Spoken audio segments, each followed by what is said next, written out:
Okay. All right. Hi, everyone. Thank you for joining us this afternoon. My name is Jessica from the Shelter Island Library, and we would like to thank everyone at Burner Prudenti Law Group today for hosting this program. Should I put my home in a trust? Um, what I would ask is that you remain muted throughout the presentation. And if you have questions, feel free to put them in the chat, and questions will be addressed at the end of the presentation. So with that, I would like to introduce partner at the law firm, Britt Burner. Thank you, Britt. Thank you. So, hi everyone. My name is Britt Burner, and just so you know, my firm is Burner Prudenti Law, formerly Burner Law Group. We are located in Manhattan, East Setauket, West Hampton Beach, and East Hampton are our physical locations. And we serve clients pretty much from Manhattan all the way out to Montauk, and then certainly up to the North Fork and in between in Shelter Island. So we're really happy to be here today. And Tara Drewer from my office is on today as well. Happy to be here today to talk to the Shelter Island Library, and thank you for having us. We're going to talk about putting our home in a trust. I want to start with a little bit of what I would call housekeeping. First of all, none of this is meant to be legal advice. So my disclaimer, I'm a lawyer, I have to give them, is that everything we're going to talk about today is New York specific. So if you have friends who live in New Jersey or Connecticut or California or somewhere else, you may get different information from them. And that's because the laws that we're going to talk about today, for the most part, are state specific. So make sure that you realize that we are talking about legal advice or legal information here in New York. I say it's not legal advice because we're going to talk in broad strokes. I'm going to explain concepts. I'm going to explain how things work. This is not meant to take the place of a consultation with an attorney to discuss your own circumstance. And also, it's meant to be educational, right? The idea is to put some ideas in your head and help you to understand maybe the type of planning you already have or the type of planning that you might want to look into putting in place. But again, the idea here is that it is meant to be planning or educational information here, not legal advice. So those are my disclaimers. So I'm going to dive right in. So I'm going to talk about why you might want to put your home in a trust. Now, your home might be a co-op apartment. It might be a co-op apartment and your secondary residence on, Shelter Island or wherever else you may have a second residence, potentially even out of the state, as long as your home or your primary residence is that you're a New York resident. And then we're talking about a New York-based trust. We are going to talk about the different types of trusts that you might want to do. There are very broad terms, and then we're going to talk specific about what each trust does. So first I'm going to talk about what is a trust, right? A lot of people say to me, you keep using this word, but what are you actually talking about? Well, first of all, a trust is a document, right? We sign a trust document, which says what the rules are that govern that trust. Now, many people have a will, or we call it a last will and testament, and that says, when I die, these are my wishes and I want them to be followed. And it says what your wishes are, where your assets go. I want to give my house to this person. I want to give my ring to this other person, whatever your wishes may be. And that's in a will document. The trust does that, but it also is what we call a living trust or an inter vivos trust. These are words you might have heard: revocable trust, irrevocable trust. These are different types of trust, but really what we're talking about is a trust that you create while you are living, and it creates a legal entity. So if I, Britt Burner, sign the Britt Burner Trust, whether it's revocable or irrevocable, I now have a living, breathing entity, right? This trust can own things. So if I'm talking about putting my home in a trust and it's a property that I own, well, then I would sign a trust document that creates the trust as an entity. And then I would sign a deed, which transfers Britt Burner's property to the Britt Burner Trust. And that deed would then make it clear, and it would be filed with the local records to show that the owner of that home was the trust.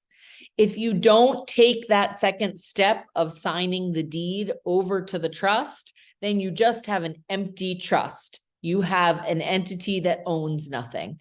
So it's really important not just that you create the trust document, but then that you transfer your assets over to it. So some of the main reasons that somebody might want to create a trust rather than just have a last will and testament is because a trust will avoid probate. So what's probate? Well, when you have a last will and testament that says, as I said at the beginning, where your assets are going to go when you die, then when you die, it has to go through a process called probate. So let's take that same example. Britt Burner owns a home in just her own name. Then when I die, my will has to go through a probate process with the local county surrogates court.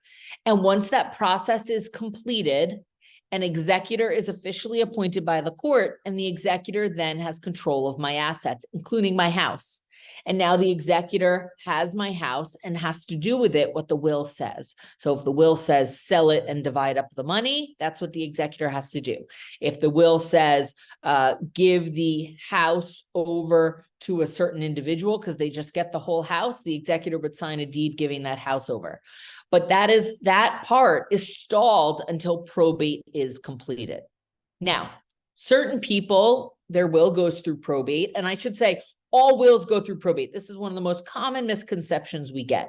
Will equals probate, probate equals will. So what that means is if you have a last will and testament, or I should say, if you have a property, and again, we're talking about homes today, so I'm just going to talk about a house. I'm not going to get into different types of assets. But if you have a house and it's in your sole name with no beneficiary, then that means that it has to pass through probate. Your will would have to go through probate. So some people come in and say, I don't need to go through probate. I have a really good will. That's fantastic. I'm glad you have a good will. It has to go through probate. It's not even worth the paper it's written on until it goes through this court process. And the purpose of the court process of probate is to make sure that your will is a valid document and that it wasn't signed through fraud, that it was actually you who signed it, that it followed your wishes, that you had your mental capacity when you signed it. So the probate process checks for that. One of the requirements of the probate process is that you give notice to all legal next of kin that the will is going through probate. So if I have 2 children, I'm a single person with 2 children, and I die and I'm leaving everything to child 1 and nothing to child 2, well, child 2 who's getting cut out is getting a copy of my will and getting either a waiver to sign off and say, it's okay, I knew she was giving that to my sibling and I'm not worried about it. Or they're getting a citation that says, come to court on this day at the local surrogates courthouse and tell us why you're objecting to this will. Now, that individual might be objecting because they didn't think that you had mental capacity when you signed it. That person may be objecting because they don't think it was your signature. There's a whole host of reasons. They may just be objecting because they're mad that they didn't get something and they want to cause a fuss. And they're hoping that maybe they get paid off to go away. Who knows why they're going to contest, right? We can't stop them from doing it. We're inviting them to contest. So the number one reason why people like to avoid probate is if they're disinheriting one of those natural heirs. The other really common misconception, and the thing I hear when people walk in the office is they say, no, don't worry. I'm just going to have a will. I've got a really simple situation. I'm not married. I have no children. I'm an only child. I don't even know who my cousins are. So don't worry. It's real simple. That is a nightmare for probate, because you have to notify the next of kin. And we all have them, right? No matter how far removed or how much we don't like them or don't know them, they are still our next of kin and they still require notification. So Most recently, I had to do probate of a will for someone, and she passed away, and we had to do a whole sorts of genealogy searching to figure out who her next of kin were, and it's these cousins that are distant. And we had to send a letter to those individuals and say, you don't know us, but trust me, I'm a legitimate lawyer here in New York, because they were out of the state. And this person died and they were your cousin. And we have to give you notice that they died and their will's going through probate. It doesn't mean that person's going to get anything. It just means they have to get notice. Now, that was a relatively easy one to find. We had another one where the individual was unmarried, no children, no siblings, no known cousins. Presumably their family members were some level of second or third cousins, but when their friends came to us to probate the will, they were the two executors. They said, all we know is that the individual's parents were born, one parent in France and one in Egypt, and they met during the war and came to the United States. Well, that was a long, drawn out process. We had to notify the next of kin. And it was expensive. We had to hire a genealogist and satisfy the court that we searched for them. So not knowing who the next of kin are is another reason we avoid probate. We avoid probate when you have property in multiple states. So that process that I described has to happen in New York under New York law because you're a primary resident here. But then it also has to happen in any other state where you own real property. So if you have a house here in New York, but you also have a house in Massachusetts, then your will would be probated here in New York. And then what we call an ancillary probate, a secondary probate, would have to be done in Massachusetts. This is all just time consuming and expensive. The last common reason that we avoid probate is because of a disabled beneficiary. If one of your beneficiaries is disabled, the court may decide to appoint a lawyer to represent them. It's called a guardian ad litem, to make sure that that person's interests are being represented properly if they can't represent themselves. The last reason that's now come up that we avoid probate is there's a lot of delay in the courts. It was partially building up prior to COVID. COVID definitely made it worse and more difficult with the shutdown, and also with an influx of cases coming into the courts of people who passed either with a will or without a will. And therefore the delay in getting that executor appointed so that they can handle something like selling a property, caring for the property, all those things got worse. And so our answer to that is put your home in a trust. Because if I create a trust now, that Britt Burner trust, and I sign the deed over to that trust, then when I die, there is no probate process. The trustee of that trust, as I've named in the document, becomes the person in control of that trust, and they can go ahead and handle the property without any kind of court interference or any of this complex notification or searching. So it's very important if you're looking to avoid probate and you have a home, a trust is one of the best ways to do it. The trust document itself, as I said, says the rules of the game, right? So it says, maybe if it's a revocable trust, I'm the trustee, I control it, I manage it, I can do anything I want with it. If I become incapacitated, the trust should say what should happen in that instance. Maybe who else can live in the home, or what else can happen with the property. Should it be sold? Or maybe it just gives my trustee discretion to do what they see fit. It names that trustee, right? Who is the successor to me? If I can't be trustee anymore, who is going to fill my shoes? Then it should say what the rules are when I die. Is it the same trustee? Is there someone else I want to take over? That's a function you can think of like the executor, right? Who's going to be in charge of turning that house over to the individual that's supposed to get it? Or who's going to be in charge of cleaning it out and selling it? Who's going to make sure that the contents go where I intend for the contents of the home to go? That's all within the trust document. So I always tell people, don't give your lawyers a hard time about boilerplate and trust, because it's in there to make it so that it's not ambiguous. So it's very clear what your intentions are, what powers the trustee has, and how they should operate in terms of the trust document. We're going to talk now about types of trust. So there's a lot of different words that really are interchangeable or could describe the same type of trust. So when I talk about the Britt Burner Trust, where Britt Burner is the trustee, manages it, controls it, do whatever I want with it, that is a type of grantor trust. A grantor trust is just another word for the type of trust where I, as the creator, am also the grantor. Another word for it is settlor. The creator, the grantor, the settlor are all the same thing. It's my trust. And for tax purposes, the way the document's written, for tax purposes, it's my house. I get my star exemption. I get a step up for capital gains purposes at my death. So let's say I bought it for $100,000 and now it's worth $2 million. When I die, if it's in a grantor trust, it takes on the tax character of me. So that means that it gets stepped up, right? So if I sell the property while I'm alive, $2 million, I have a $250,000 exclusion for being my own. And then I'm paying capital gains tax on the balance. Whereas if I die, it steps up and it's a 2 million value. So I'm going to give an example. If I buy a property for 100,000 and it's worth 2 million and I sell it while I'm alive, I have my $100,000 basis, meaning what I bought it for. I have $250,000 of excluded gain because it's if it's my primary residence. So now I'm at 350, right? 100 plus 250.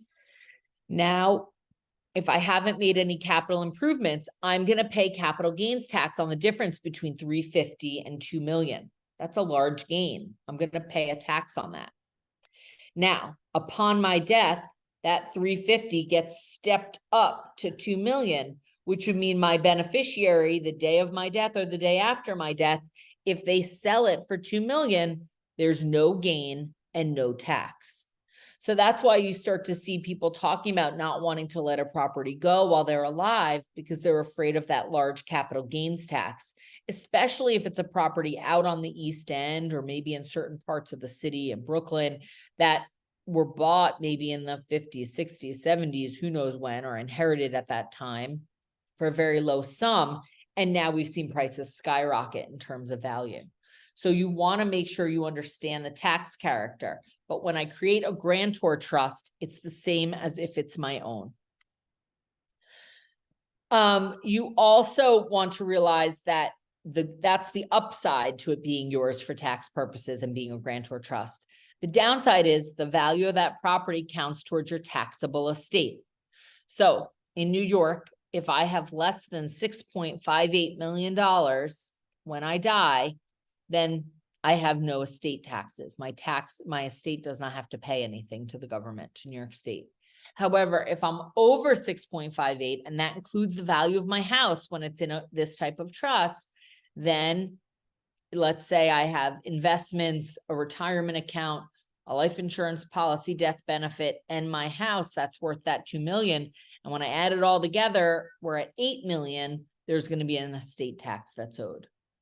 So when you're looking into create a trust, and that's part of the reason why this isn't meant to be legal advice, but more information about how to structure your plan and education, is because you have to look at with an attorney at all your different assets and determine what are the biggest risk factors to your estate, and then what's the right plan for you as a result of that. I want to take a step back and I want to talk about the different types of home ownership. So when we talk about a house, we're talking about either it's owned in my sole name, so just Britt Burner owns it, or it might be Britt Burner and another person. So Britt Burner and my mother, Nancy Burner, say we own a property together. If the two of us own a property together and it does not say anything other than our names on that deed in terms of ownership, then that means we own it as tenants in common. If I die, my will would be probated so that that half of the house would go to whomever I say, which might be her or might not be. Or it could say Britt Burner and Nancy Burner joint with rights of survivorship. Well, that means that if she survives me, she owns 100%. And if I survive her, I own 100%. If you have a silent deed, meaning Britt Burner, Nancy Burner, it's defaults to tenants in common. But let's say it's two individuals who are married individuals, Britt Burner and her spouse. Well, that defaults to what's called tenancy by the entirety, which means the same as rights of survivorship, but it can only be with a married couple. So if myself and my spouse own a property together and the deed does not specify tenants in common or right of survivorship, the default will be tenancy by the entirety. This is important because as you're deciding where to put your home and if you should put your home in a trust and what type of trust, you need to understand what your current ownership is. I'll give an example of why. I have an unmarried couple who comes to see me. Now, they're not legally married, but they've been together for 50 years. Maybe nobody in their family even realizes that they're not legally married. And when the sorry, just one moment. Yeah. So, and when the first individual dies, let's say that deed said joint with right of survivorship.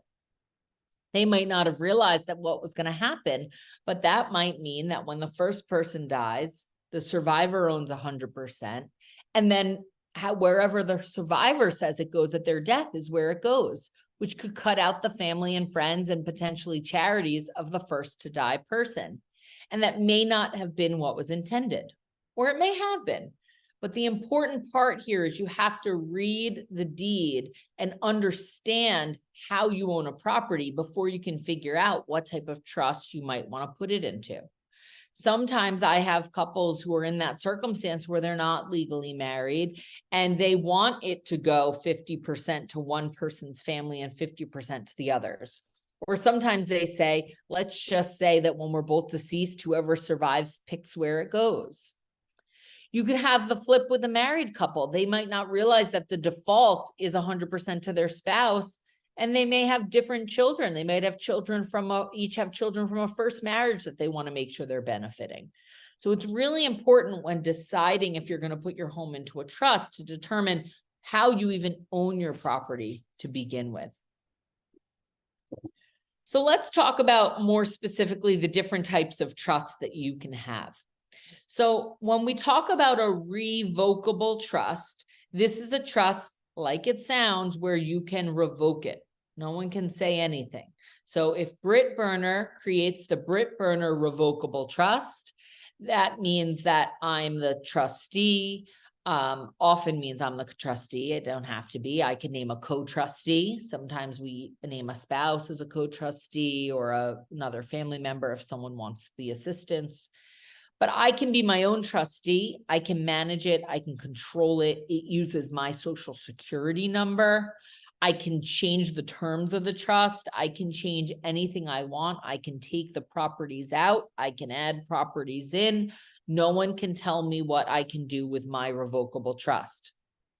It's totally tax neutral. So as I was saying before, it's the same as if that property was still in my name. Nothing is going to change with your home, your property taxes. Nothing is going to change with estate taxes. Nothing is going to change in terms of income taxes. If you rent the property out and you get rental income. If you have a revocable trust, it is just a change in name that Britt Burner Trust owns the property instead of Britt Burner, but it is me. A lot of people will do that when their only goal is that probate avoidance, trying to get away from the, handling how an estate will be, go through the probate process and be slowed down potentially by the courts or by those pesky unknown heirs or disinherited heirs or multiple states like we discussed. So that's the important thing here is you have to start this analysis again with figuring out what's probate going to look like in my situation, then move on to what type of ownership do I have in my home, and then figure out what type of trust you want. Again, if all you're looking to do is avoid probate, you would use a revocable trust. The other type of trust is an irrevocable trust. Now, this gets a little more complicated because there's many types of irrevocable trusts. I'm going to go back to a term I used before, grantor trust, right? So I said a grantor trust means for tax purposes, it's my property still. I can have an irrevocable trust that's a grantor trust. I can have an irrevocable trust that's a non-grantor trust. I can have any type of irrevocable trust, and the way it's determined how to create that trust is based on what I'm worried about, right?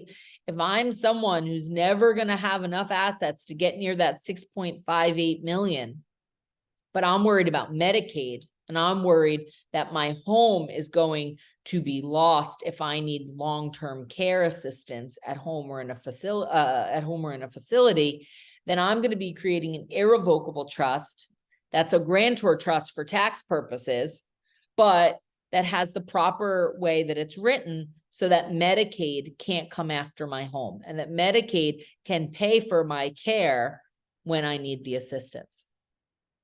Whereas if I'm someone who's very worried about that high level of estate taxes, let's say my assets, when I add them up, are close to 10 million or 8 million or even 7.5 million, I might say, you know what, I better look into an irrevocable trust, and doesn't make sense to put my home into it. So I want you to remember that an irrevocable trust is not, there's not one type, there's many types. And so your neighbor may have an irrevocable trust because they're worried about the tax problem, and you may have an irrevocable trust because you're worried about the Medicaid problem, and those two trusts don't look alike. So it's very important to remember that. Irrevocable trust is really just meaning there's some type of restriction on you as the creator of the trust, and that restriction leads to certain benefits or protections on the other side. And so depending on what you're looking to protect against, depends on how that trust is written. So I'm going to use the Medicaid asset protection planning as an example. So let's say somebody has their home and some retirement accounts and a small bank account. That's a perfect example of someone who may want to put their home into an irrevocable Medicaid asset protection trust so that that trust could be protected in case they need home care or nursing home care. And when I say protected, I mean double protection, because I want to protect for eligibility. So if you're going to a nursing home, I want that home out of your name so that you can be eligible for Medicaid assistance. But I also want that protection on the back end, in that after you die, we want to make sure, or after you and your spouse die, we want to make sure that Medicaid cannot recover and cannot put a lien on that property for the care that you received. And that's the purpose of the Medicaid Asset Protection Trust. Now, in that trust, you cannot amend or revoke the trust unless you have the consent of all beneficiaries. And that gets a little complicated. However, you can change the trustees. And if the trust is drafted this way, it doesn't have to be created this way. But if the trust says so, you can have that Medicaid asset protection and still be able to change the trustees whenever you want without anyone questioning you, and change the beneficiaries whenever you want without anyone questioning you. So those are two things you're allowed to do within this irrevocable Medicaid asset protection trust. What you can't have when you want that Medicaid protection is you can't have access to principal. So let's say your house is in there and it's worth $2 million, and then you sell it. You can't have access to that $2 million of the sale price. Now, there are ways that you can give assets out to certain people that you've determined to be lifetime beneficiaries. So let's say your children are lifetime beneficiaries of principal. Principal can go to your children, but the trust must say that you cannot receive the benefit of principal from that trust. It's very important. That is the hallmark of the Medicaid Asset Protection Trust. But you're responsible for that home. So let's talk about that, right? I have my Britt Burner Medicaid Asset Protection Irrevocable Trust. I sign a deed putting my property into the trust. My trustee signs to accept that property. And now the trust, with my trustee in charge is in control of that house, right? But I keep the lifetime use of that house and the exclusive use and responsibility for it. So I'm still paying the taxes for the house. I'm still paying the utility bills. I am paying all of the things that need to go towards protecting or keeping that house going. If I rent that house out, the trust can say that I receive the income. So maybe I rent the house out for part of the year. I get the income from that rental, and then maybe I use that however I see fit. I can receive the income. You can still have Medicaid protection and get the income. You just can't have principal. So a lot of people will say, okay, I plan on living in this house for the rest of my life.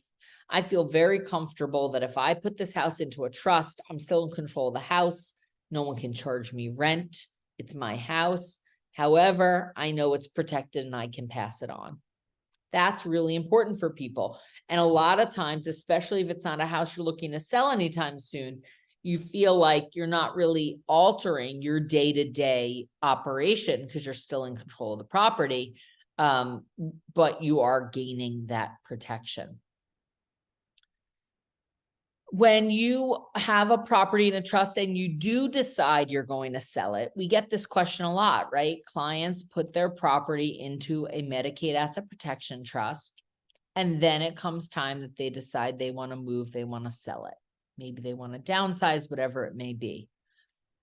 Well, usually the trust is drafted in a way where the house can, of course, be sold, but realize if it's an irrevocable trust and you can't receive the principal, there must be a bank account in the name of the trust. So the trust sells the house, and then the trust has to get the proceeds from sale. So if that house is sold for $2 million, well, then the trust has to take that $2 million and put it in a trust bank account.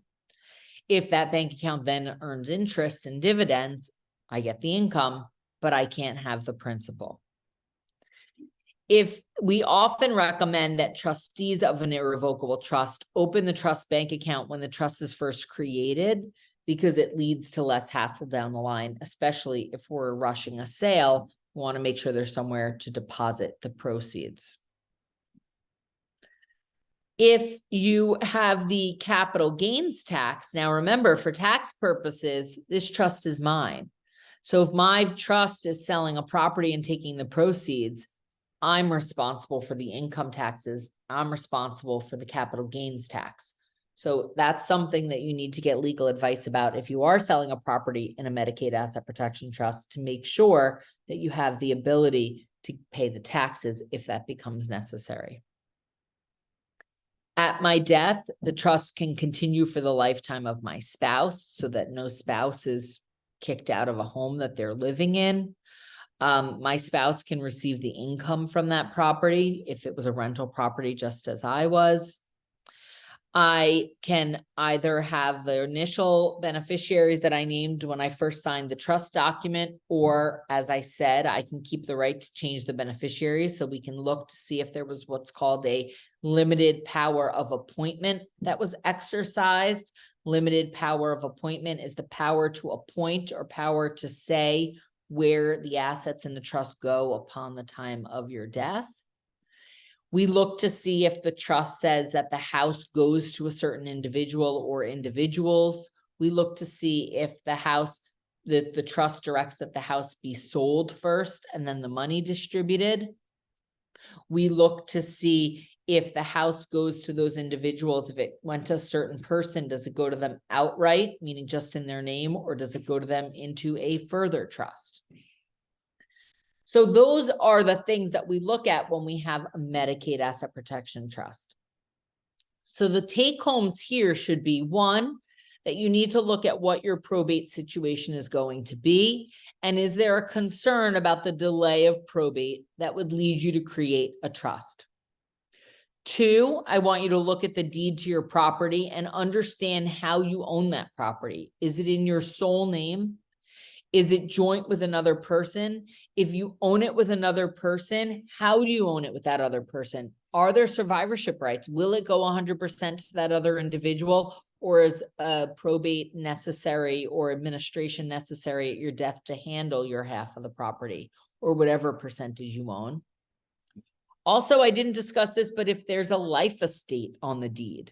So oftentimes Britt Burner will give the property to Britt Burner's children, but it will say in the deed, reserving a life estate to myself, which means that it's mine for my lifetime, but then goes to whomever I've named as the remainder at my death.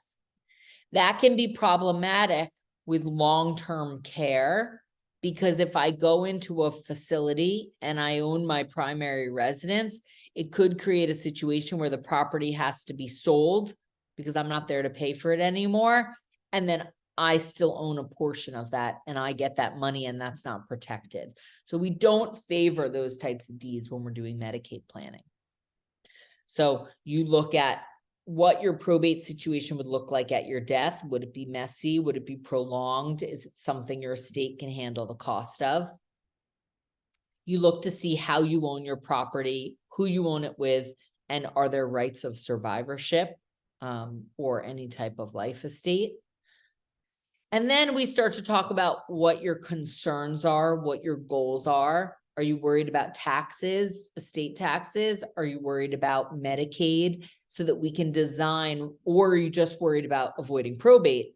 Because that allows us to design the proper type of trust for you to figure out, do you need revocable or irrevocable? Do you need irrevocable for Medicaid purposes or for tax purposes?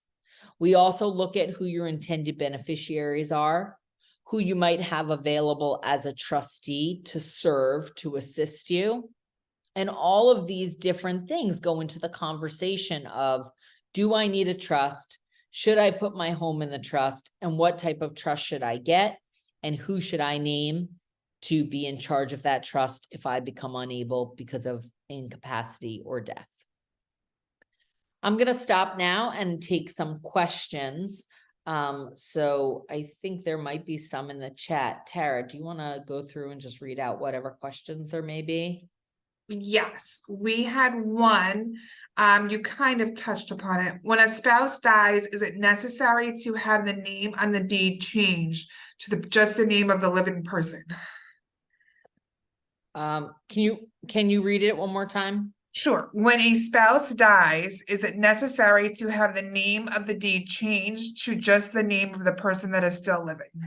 Okay, so that's a great question. So when spouse one and spouse two are on a deed, and it says property owned by spouse one, spouse two, that's it. It doesn't say anything else.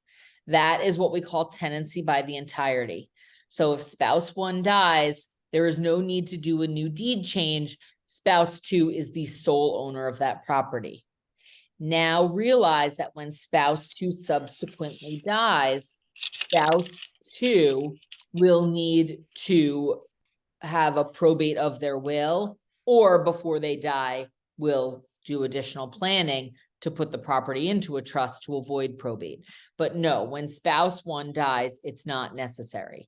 That being said, if it says spouse one, spouse two as tenants in common, then yes, there will need to be some sort of legal action when the first spouse dies, because they did not own it with rights of survivorship. They owned individual 50% shares that would then need to be transferred on, either through probate or some other process. Okay. Is there a recommended age for considering putting your house in a Medicaid trust? Age is hard. I get that question a lot. I would say that it's less an age, because everybody has a different situation when it comes to family situation, when they retire, when they've determined where they're going to settle. I think that the idea is that you are only going to put your home into a Medicaid asset protection trust when you're in a position where you feel fairly confident that you don't need to, that you're not going to want to take money from the house. So let me give an example. If someone says to me, I'm 55 years old, I have a lot of equity in my house. And the next 10 years, I'm still working. I'm not really sure. I might sell, I might move somewhere. I might, but more importantly, I might want a home equity line of credit on the house. You probably wouldn't do the Medicaid Asset Protection Trust at that point, because you would not likely be within 5 years of needing a nursing home, right? Unless, again, everybody's different. You might have a specific illness you're concerned about. But also, when your home is in a irrevocable Medicaid Asset Protection Trust, it's very hard to get a lender to give a home equity line of credit on that property. So if you're likely to want to take money from that property, take equity through a loan, you're less likely to want to do the trust and have that. Also, I have people who don't feel ready to put their home into a trust because their children aren't old enough yet to be the trustees. And when you do a Medicaid trust, neither you nor your spouse can be trustee. So if your children are 18 or 19, you might not feel that they are, if they're under that, they're not old enough to do it. But even once they're age of majority, you might not feel that they're able to do it because they're not mature enough, and you might not have another person to name. So there are other factors that might point to a certain age, but certainly not, I wouldn't have a set age that I can say. It's rare unless you have a specific illness with the individual or either spouse. If they're spouses, it's rare to do this before 60 as a low number, but I won't say that we haven't done it. If I have a trust, do I still need a will? Good question. Maybe. I would say yes, actually. So my position is that everybody needs a will, and this is why. Your trust controls the assets you put in your trust, right? So I said you sign the trust and then you sign the deed putting the house into the trust. So now you've avoided probate on that house. But if you still have a bank account that's just in your name, that will have to go through the probate of a will. Also, there's a lot of individuals that even if we do the proper planning where all the assets end up in the trust or have a beneficiary designated, maybe they die and there's a pending lawsuit and the settlement's going to come in after death, or they die as a result of negligence or some reason that there's a lawsuit that's a result of their death, that will come into the estate and will have to go through probate. So we usually recommend that people have a will even when they have a trust.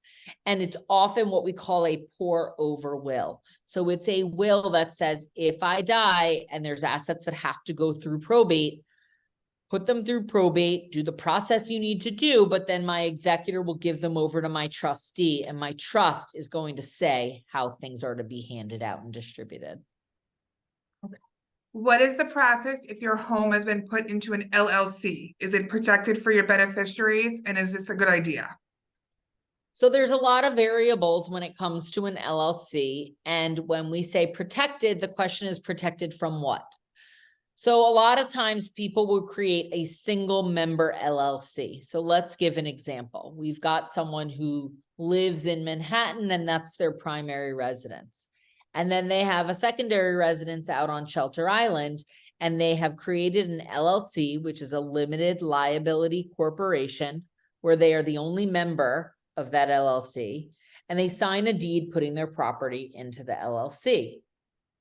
What that does, and they do so, I should say, most often, because that property is used for some or all of the year as a rental property, right? Maybe I live in it in the winter, but I rent it out in the summer to pay for it. What that does is if somebody sues the limited liability corporation because of something related to that property, that person suing can only sue that entity and not the other assets that I have that are outside of that entity. So I might have somebody with 5 rental properties, they create 5 LLCs, and the idea is to limit the liability on each property. That is not going to give Medicaid protection. And there are certain creditors, depending on the circumstance, which I can't go into in the time we have allotted, where that might not be protected. What is most often done is that an LLC is not, it is not instead of a trust, but it can often go with it. So I will often have clients that put their property into an LLC, And then the member of the LLC, those shares of the LLC, the ownership of that LLC gets transferred either into the Medicaid Asset Protection Trust or the Revocable Trust or whatever trust it may be. So they are not mutually exclusive. They're normally done in combination. Because if all you do is put your home in a trust, then upon your death, your will would be probated to determine what happens with the shares of the LLC. So we have to still take that step of transferring the shares of the LLC to the trust to avoid the probate. Okay.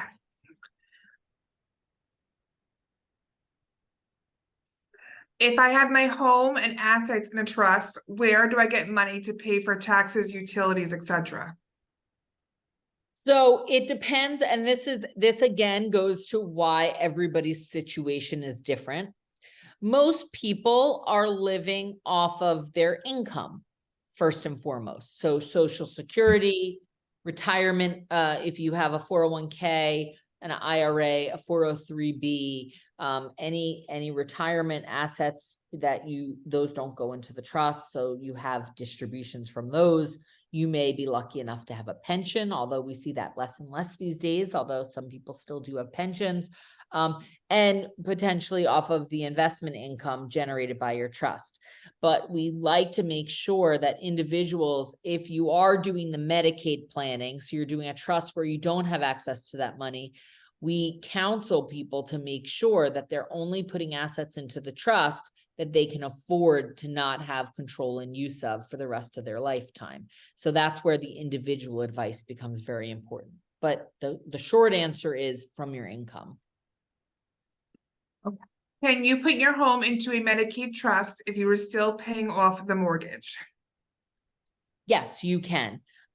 Because it is a trust that has the character of it still being yours for certain purposes. There is not, based on a certain law, you don't have to, it won't trigger a due on sale clause for the mortgage if you put your home into a revocable trust or into one of the grantor Medicaid asset protection trusts. If you downsize with an irrevocable trust, is it difficult to buy into a senior residence? Will they accept money from a trust? That that's really going to be dependent upon the was the question about an irrevocable trust specifically? Yes. So sorry, I'm going to change that. So quite often we're in circumstances where if you choose to buy into a senior residence out here, we have most often people are looking at something like Peconic Landing or Jefferson's Ferry. It's very unlikely that you will use the irrevocable trust money to buy into one of those properties. And so I would say that that gets a little more complicated and should be discussed individually with your attorney. Okay, I have one last one, and it's a little specific as well regarding a life estate deed and not being protected from Medicaid. They are 60 years old and live with a 33-year-old son. They were going to do a life estate because it was cheaper. Yes. I would like to do something since I don't have a will in place. Yeah. So it is less expensive. Why? Right? So if you do a life estate deed, all you're doing is a deed. Whereas if you're doing a trust and a deed to put the property into the trust, you have the deed, same, in theory, same cost, right? And then you have the trust that you're creating. So it's a larger plan. The reason that I don't like using the life estate deeds anymore is this circumstance. So you have someone who puts their home into a trust, and then fast forward however many years, they determine that they're not going to live there anymore.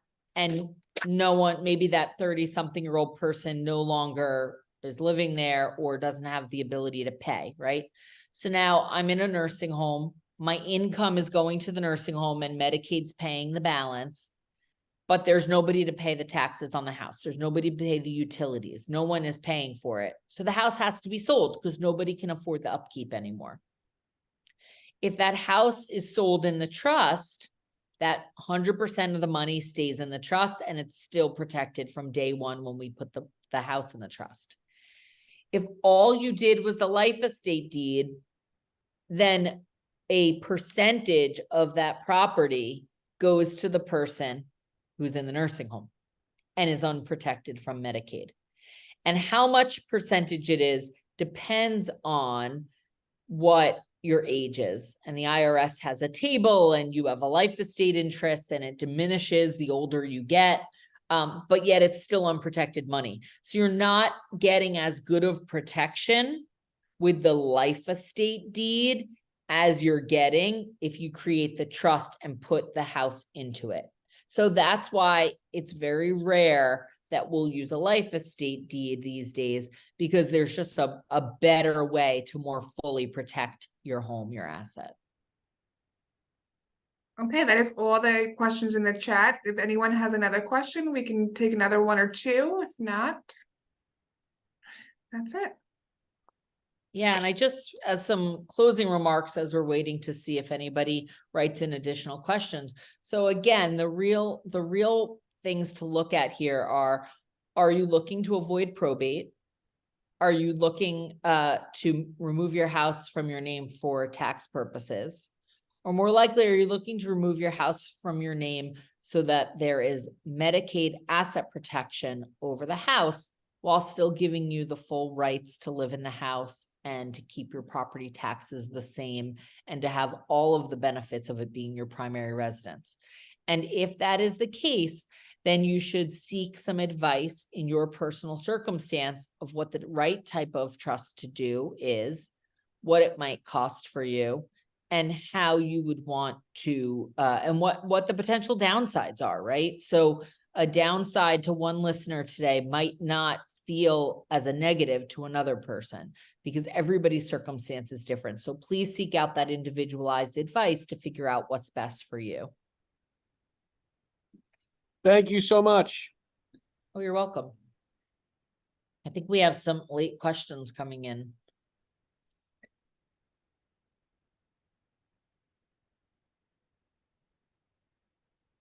Is there a value of the house that is exempted from sales tax or probate? No on probate. Probate, I can't imagine there's a house in New York that's worth less than, there's something called a small estate, but it's $50,000. So I can't imagine that is relevant. Sales tax. I think this person's maybe referring to capital gains tax, and that is each individual has a $250,000 exclusion from capital gains tax if it's their primary residence. So if it's a married couple or a couple, they each have 250 exclusion. It could be 500,000, and that's on the growth. So again, my example if you bought it for 100,000 and it's worth 2 million, it's your primary residence. You have a $250,000 exclusion, and the balance of the gain is taxed. 500 if it's a couple. What if you have issues with the person who is the trustee of the irrevocable trust? That is hard. So you would hope that your trust is drafted in a way where you retain the right to change the trustees of the trust.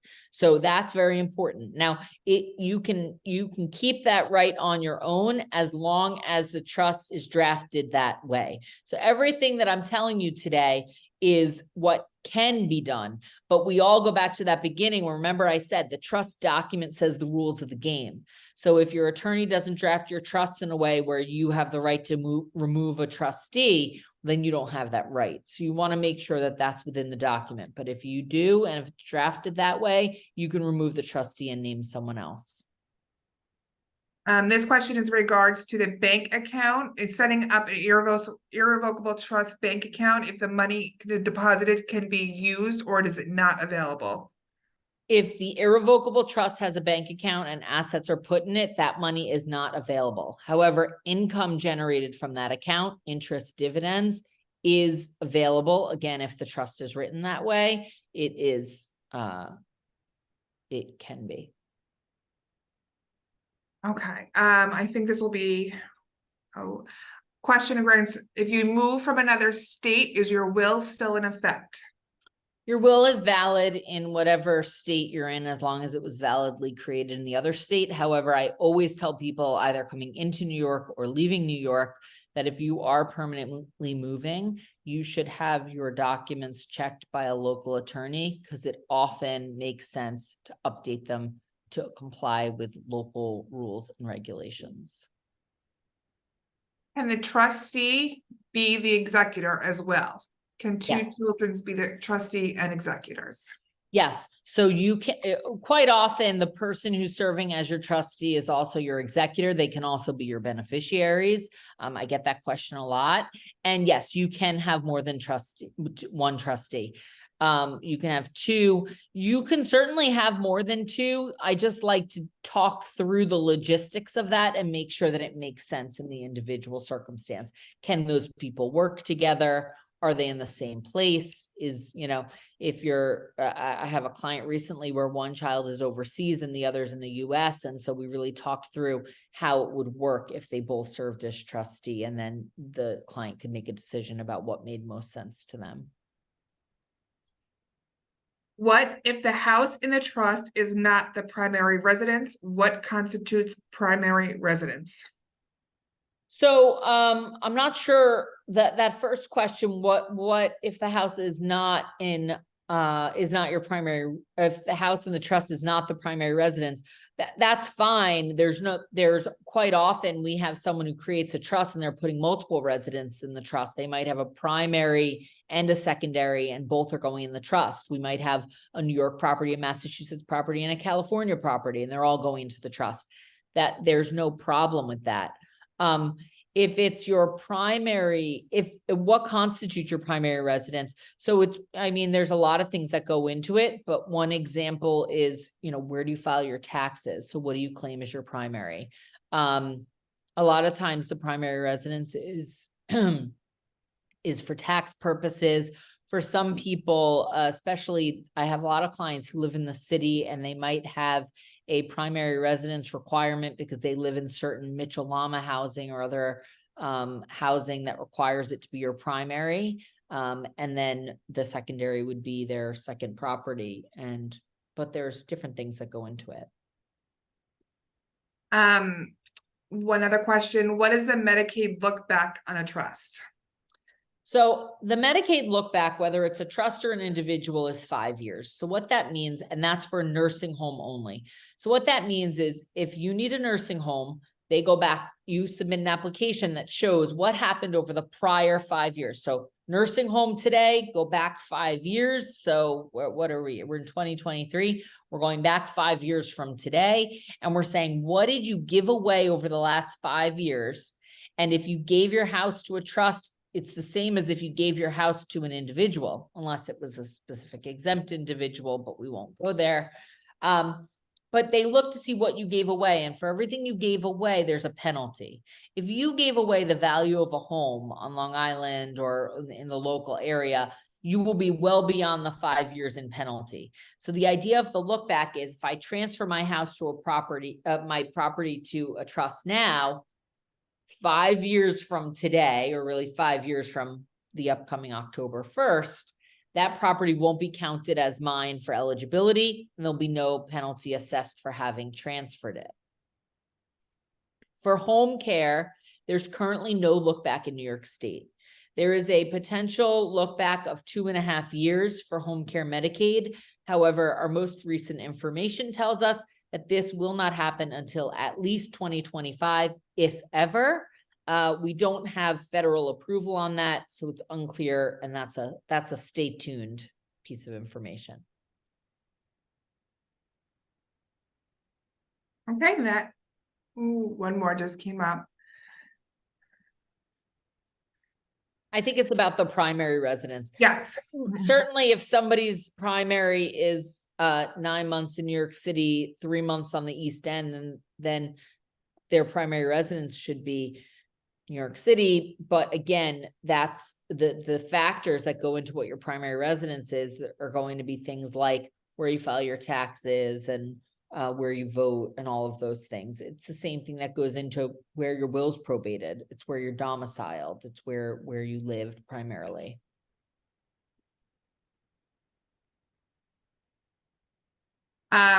And what if the trust is less than 5 years? Tune in for another.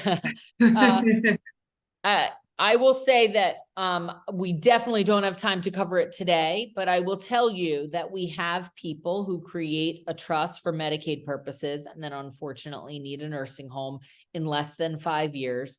And what we do in that circumstance is so person specific that it would be a whole other half-day event. In certain circumstances, we have to get all beneficiaries' consent and undo the trust completely and undo all protection and start over.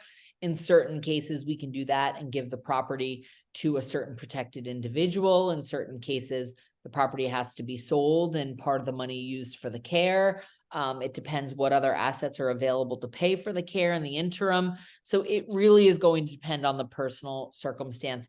But I will say that if you take anything away about the 5-year look back, it's don't guess the rules. I mean, talk about something that you really need someone who does this and lives, we look at this every day. We know the rules, we know all the exceptions to the rules, and we can help you get out of the circumstance. So you really need to speak to an attorney who knows the Medicaid system if you're going into a nursing home and you're worried about that 5-year look back. Mhm. And that's it. Great. Thank you so much. Thank you, Shelter Island Library, for having us. Thank I'm you. sorry that I'm Thank you not very in much. Shelter Island today, but it's beautiful. Well, thank you all very much. Britt and Tara, we really appreciate it. Have a Thank good you, day. Have a everyone, great for day, being here. everyone. Thank you. It was wonderful. Thanks. Bye.